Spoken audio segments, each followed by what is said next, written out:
형, 솔직히 말해봐. 나랑 있는 게 이제 부담스러워. 그게 아니라 그냥 요즘 회사에서 신경 쓸 일이 많아서 그래. 회사에서 신경 쓸 일이 많아서 나까지 피하는 거야? 그게 아니라 그럼 뭐 솔직히 말해봐. 형이 두려운 게 뭔데? 형은 내 인생이 무너지는 게 두려워. 뭐? 지금 나랑 함께하는 게 형이 인생을 망친다는 거야? 형, 우리 처음 만났을 때 기억나? 형이 나한테 뭐라고 했는지 알아? 형은 나한테 괜찮다고 했어. 남들 신경 쓰지 말고 살면 된다고 했어. 근데 지금 형은 나랑 있는 게 두려워서 나를 밀어내고 있어. 알겠어. 형이 그런 사람인 줄 몰랐다. 민재야, 그게 아니야. 됐어. 더 이상 듣고 싶지 않아. 가을밤의 공기는 선선했고 거리에는 주말을 즐기는 사람들로 가득했다. 할로윈이 얼마 남지 않은 시기라 그런지 거리는 각종 장식들로 화려하게 꾸며져 있었다. 길거리마다 유령과 호박 장식이 걸려 있었고 코스프레를 한 사람들이 335 모여 사진을 찍고 있었다. 마치 서울이 아니라 외국 거리에 온 듯한 자유로운 분위기였다. 하지만 내 머릿속은 거리의 활기찬 분위기와 정반대로 복잡했다. 나는 민재와 자주 가던 카페로 향하고 있었다. 이곳은 오래된 나무라는 이름을 가진 작은 카페였는데 번화가에서 조금 떨어진 골목 안쪽에 자리 잡고 있어 비교적 조용했다. 무엇보다도 이곳에서는 우리 같은 사람들이 비교적 편하게 시간을 보낼 수 있었다. 이태원은 서울에서도 유독 개방적인 분위기가 강한 곳이지만 그래도 완전히 편안한 공간을 찾는 건 쉽지 않았다. 카페에 도착했을 때 문을 열고 안을 둘러봤다. 주말 저녁이라 그런지 테이블 몇 개가 이미 차 있었지만 다행히도 창가 쪽 자리가 비어 있었다. 나는 그곳에 앉아 메뉴를 보며 민재를 기다렸다. 7시가 조금 넘었을 무렵 카페 문이 열렸다. 그리고 익숙한 얼굴이 들어왔다. 흰 셔츠 위에 어두운 니트를 걸친 민재, 항상 단정하고 깔끔한 스타일을 유지하는 그였다. 그는 나를 보더니 미소를 지으며 빠르게 걸어왔다. 오래 기다렸어? 아니, 나도 방금 왔어. 그는 자연스럽게 내 맞은편에 앉았고 우리는 커피를 주문했다. 원래라면 우리는 자연스럽게 이야기를 나누고 서로의 손을 잡거나 가볍게 어깨를 치며 장난을 쳤을 것이다. 하지만 그날은 어딘가 분위기가 조금 달랐다. 나는 하루 종일 기분이 조금 불안정했다.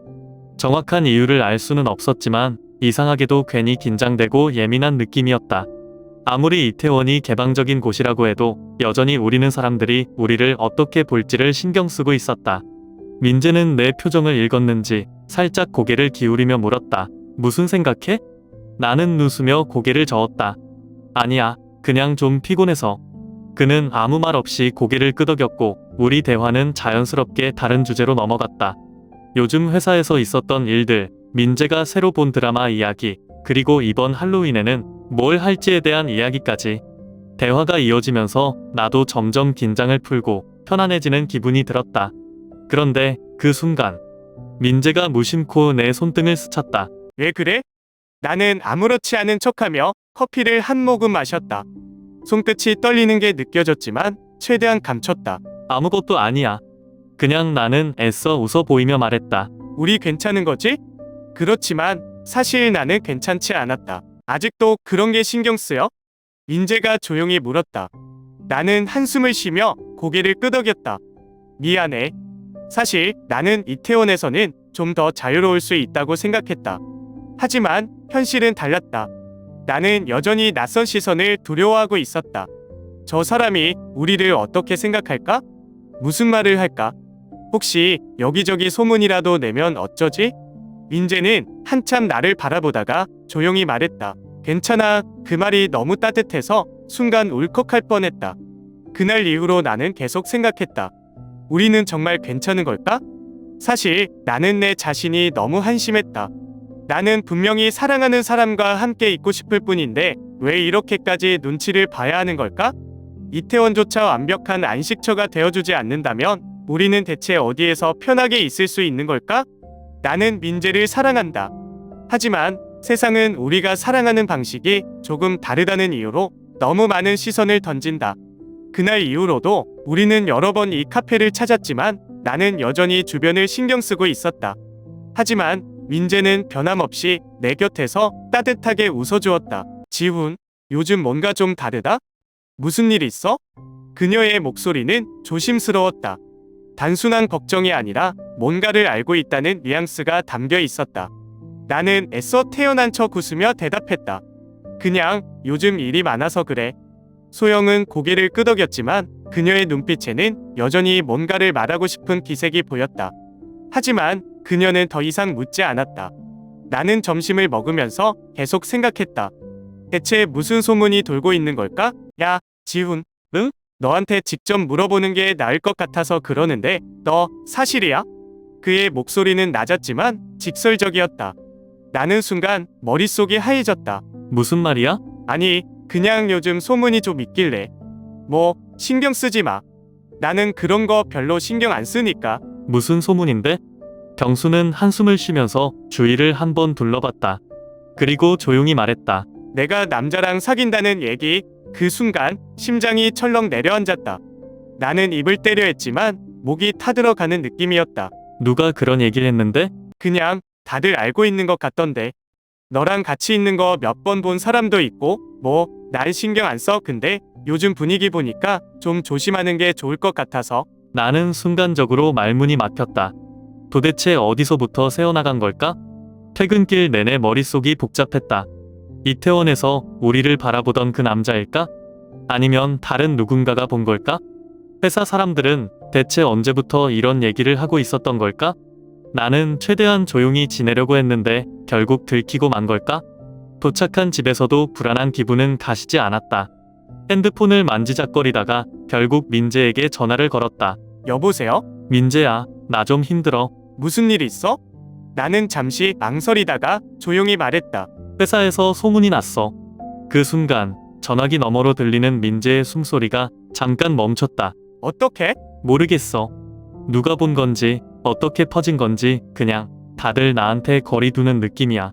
민재는 잠시 조용했다가 단호한 목소리로 말했다. 지훈아, 신경 쓰지 마. 내 잘못 아니야. 알아.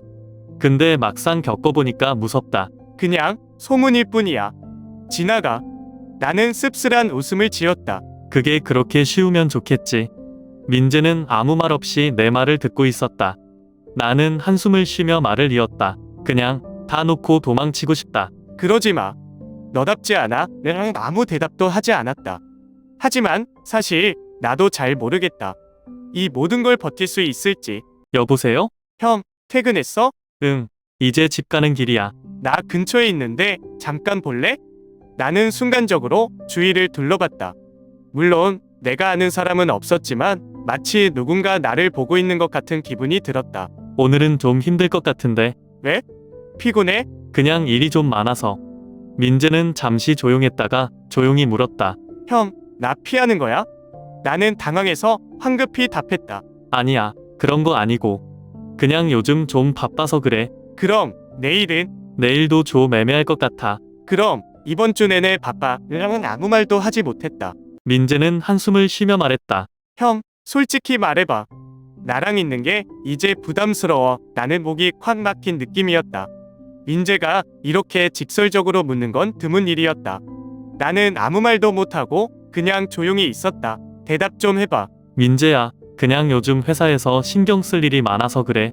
회사에서 신경 쓸 일이 많아서 나까지 피하는 거야? 그게 아니라 그럼 뭐야? 형, 요즘 나한테 너무 차가워. 나는 더 이상 무슨 말을 해야 할지 몰랐다. 결국 나는 조용히 말했다. 민재야, 나중에 다시 얘기하자. 형, 나중에가 언제인데? 형은 항상 그래. 뭐든 나중에. 근데 결국 그 나중이라는 게 안 올 수도 있잖아. 나는 대답하지 않았다. 그리고 조용히 전화를 끊었다. 전화를 끊고 나니 가슴이 답답해졌다. 나는 정말로 민재를 피하고 싶었던 걸까? 아니면 그냥 내 불안이 커져서 모든 걸 밀어내고 있는 걸까? 이태원에서 처음 낯선 시선을 마주했을 때부터, 그리고 회사에서 소문이 돌기 시작한 이후로 나는 점점 움츠러들고 있었다. 그게 나를 보호하는 길이라고 생각했다. 그런데 민재는 내 삶에서 가장 소중한 사람이었고 나는 그 사람을 밀어내고 있었다. 형, 이렇게라도 안 하면 나랑 아예 안 만나려고 했지? 나는 주변을 먼저 둘러봤다. 다행히 주차장은 한산했다. 하지만 혹시라도 누가 볼까 걱정됐다. 민재야, 여긴 어떻게 온 거야? 형이 내 연락도 안 받고 답장도 안 하니까. 내가 이렇게까지 해야 하는 상황 만든 거 형 잘못 아니야? 그의 말투는 차분했지만 분명히 화가 나 있었다. 나는 애써 한숨을 쉬며 대충 얼버무리려 했다. 요즘 회사에서 신경 쓸 일이 많아서 그래. 바빠서. 바빠서? 바빠서 문자 한 통도 못 보낸다고? 나는 대답하지 않았다. 사실 바빠서가 아니었다. 나는 그저 핑계를 만들고 있었다. 민재는 나를 똑바로 바라봤다. 그의 눈에는 실망과 상처가 가득했다. 형, 나 피하는 거 맞지? 아니야. 그런 거. 아니라고? 그냥 요즘 좀 예민해서 그래. 예민해서 나까지 밀어낸다고? 나는 입을 다물었다. 할 말이 없었다. 민재는 한숨을 쉬며 고개를 숙였다가 다시 나를 바라봤다. 형, 회사 사람들 시선 신경 쓰는 거 알아. 힘든 것도 이해해. 근데 그게 그렇게까지 숨길 일이야? 너는 쉽게 말하지. 너는 아직 학생이고 사회생활도 안 하니까. 그래. 나는 학생이야. 회사 다니지도 않고 형처럼 사회적 책임 같은 것도 없어. 근데 형, 내가 바보는 아니잖아. 최소한 형이 나를 밀어내고 있다는 것쯤은 알아. 나는 답답해서 머리를 헝클었다. 민재야, 형은 너처럼 자유롭게 살 수 없어. 회사에서는 내 위치가 있고 사람들이 다 보고 있는데 내가 어떻게 아무렇지도 않게 행동해? 그래서 형이 선택한 게 나를 피하는 거야? 그게 아니라 그럼 뭐 솔직히 말해봐. 형이 두려운 게 뭔데? 나는 더 이상 도망칠 수 없었다. 그리고 결국 말해버렸다. 형은 내 인생이 무너지는 게 두려워. 민재가 나를 똑바로 쳐다봤다. 그의 얼굴에서 웃음기마저 사라졌다. 형, 방금 뭐라고 했어? 그냥 형은 조심해야 한다는 거야. 회사에서도 그렇고 가족들도 있고. 그러니까 내가 형 인생을 망친다는 거야? 나는 대답하지 못했다. 민재는 몇 초 동안 아무 말 없이 나를 바라봤다. 그 눈빛 속에는 상처와 배신감이 가득했다. 형, 우리 처음 만났을 때 기억나? 형이 나한테 뭐라고 했는지 알아? 나는 아무 말도 하지 못했다. 형은 나한테 괜찮다고 했어. 남들 신경 쓰지 말고 살면 된다고 했어. 근데 지금 형은 나랑 같이 있는 게 두려워서 나를 밀어내고 있어. 나는 아무 대답도 하지 못했다. 민재는 씁쓸한 미소를 지으며 한 걸음 뒤로 물러섰다. 형이 그런 사람인 줄 몰랐다. 민재야, 그게 아니야. 나는 그냥. 됐어.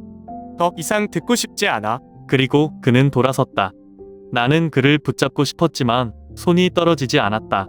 내 입에서 나온 말들이 얼마나 잔인했는지 이제야 깨달았다. 하지만 이미 늦었다. 나는 집에 도착하자마자 코트를 벗고 소파에 털썩 주저앉았다. 휴대폰을 꺼내 잠금 화면을 확인했다. 하지만 아무런 알림도 없었다. 민재는 연락하지 않았다. 나는 당연히 그래야 한다고 생각했다. 방금 우리가 했던 대화를 떠올리면 연락이 오는 게 오히려 이상할 정도였다. 하지만 이상하게도 마음 한구석이 허전했다. 몇 달 동안 하루도 빠짐없이 이어지던 메시지가 끊겼다. 매일 밤 당연하게 받아왔던 잘 자요, 형이라는 짧은 문자가 오지 않았다. 나는 휴대폰을 뒤집어 놓고 침대에 누워 천장을 바라봤다. 민재는 지금 뭘 하고 있을까? 혹시 울고 있지는 않을까? 아니, 어쩌면 나보다 더 빨리 이 상황을 정리하고 있을지도 몰랐다. 나는 그런 생각이 들자 괜히 더 초조해졌다. 머릿속이 복잡했다. 나는 단지 현실적인 문제를 고려했을 뿐이었다. 회사에서의 소문, 가족의 시선, 사회적인 부담, 나는 그게 두려웠다. 하지만 민재가 했던 말이 자꾸 귓가에 맴돌았다. 형은 나랑 같이 있는 게 두려워서 나를 밀어내고 있어. 나는 한숨을 쉬며 이불을 뒤집었었다. 솔직히 말하면 나는 아직도 확신이 없었다. 내 선택이 옳았는지 아니면 비겁했는지. 하지만 확실한 건 지금 내가 편하지 않다는 거였다. 몇 달 동안 나는 항상 민재와 함께였다. 퇴근 후에는 카페에서 만나 같이 저녁을 먹고 주말이면 영화관이나 한강에서 산책을 했다. 때로는 그냥 집에서 넷플릭스를 보면서 시간을 보내기도 했다. 그런데 오늘 나는 처음으로 아무도 없는 집에서 혼자 있었다.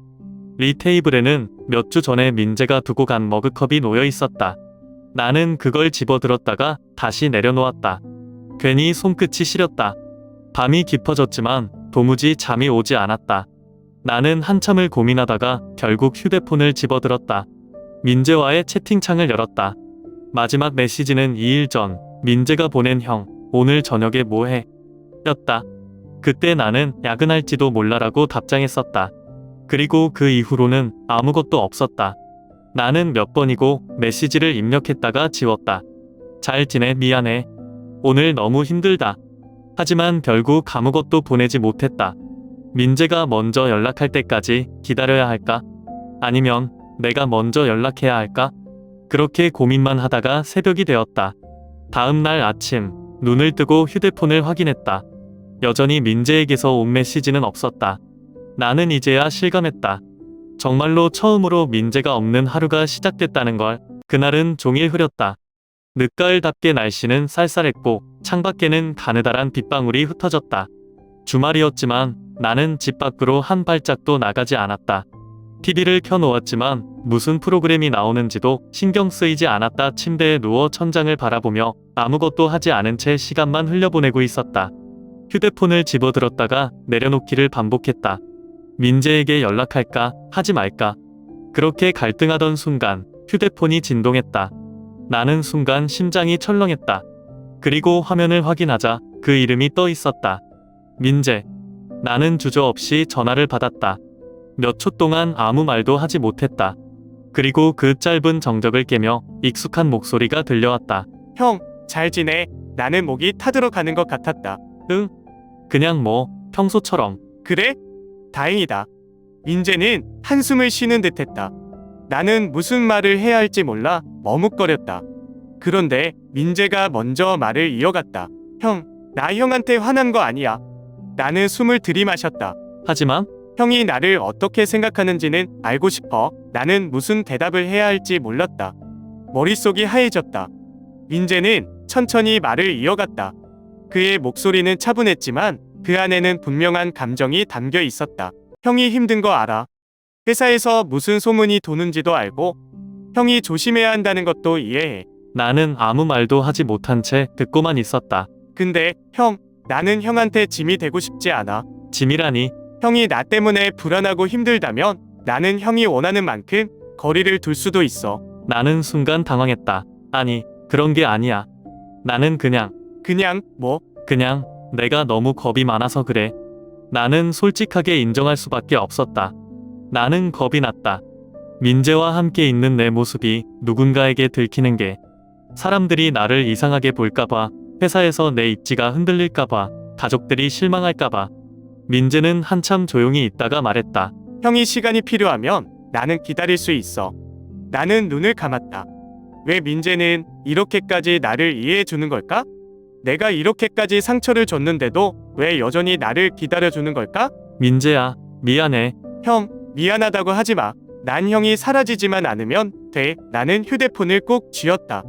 그리고 조용히 말했다. 나 여전히 여기 있어. 그 순간 민재가 작은 숨을 내쉬며 웃었다. 응, 알아. 그렇게 우리는 아무 말 없이 몇 초 동안 조용히 있었다. 하지만 그 침묵은 어색하지 않았다. 오히려 마음 깊숙이 스며드는 따뜻함이었다. 전화를 끊은 후 나는 한동안 가만히 소파에 앉아 있었다. 거실 불을 끄고 창밖을 바라보았다. 서울의 밤거리는 여전히 밝았다. 거리에는 사람들이 오가고 도로 위에는 차들이 끊임없이 움직였다. 저 많은 사람들 중에 나를 신경 쓰는 사람이 과연 얼마나 될까? 나는 항상 남들의 시선을 의식하며 살았다. 회사에서, 길거리에서, 심지어 카페에 앉아 있을 때조차도. 그리고 나는 그 시선들이 나를 위협한다고 생각했다. 하지만 정말 그럴까? 나는 민재와 함께 있으면 편안했고 행복했다. 그런데 그 행복을 내가 스스로 밀어내고 있었다. 민재가 말했듯이 나는 그를 짐처럼 여기지 않는다. 하지만 내 행동은 그를 그렇게 만든 거나 다름없었다. 나는 한숨을 내쉬며 휴대폰을 집어들었다. 그리고 메시지를 썼다. 내일 저녁 볼 수 있을까? 우리 둘만 보내기 버튼을 누르는 순간 마음이 묘하게 편안해졌다. 잠시 후 민재에게서 답장이 왔다. 형, 진짜야? 나는 웃으며 다시 답장을 보냈다. 응, 진짜야. 몇 초 후 민재에게서 메시지가 왔다. 알겠어. 내일 봐. 형, 나는 휴대폰을 내려놓고 창밖을 다시 바라보았다. 오랜만에, 정말 오랜만에 나는 내가 옳은 선택을 하고 있다고 느꼈다.